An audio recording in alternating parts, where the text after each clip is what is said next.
Сегодня глава Якутии Егор Борисов провел личный прием граждан. Озвучены вопросы, связанные с записью первоклассников школы Якутска, бюрократическими проблемами у застройщиков и зарплатой младшему медперсоналу.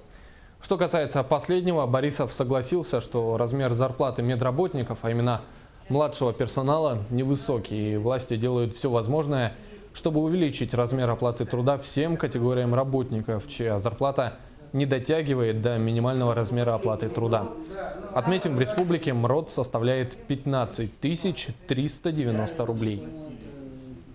У нас были заработные платы людей, которые мало персонала и в школах, и в больницах, и в других категориях, которые меньше были прожиточного минимума 2 раза, там 6 тысяч, 8 тысяч рублей. Поэтому волевым порядком, для того, чтобы поддержать наши малооплачиваемые категории населения, я принял 2 года назад волевое такое политическое решение, что в республике уменьшили прожиточного минимума зарплаты на 26 года.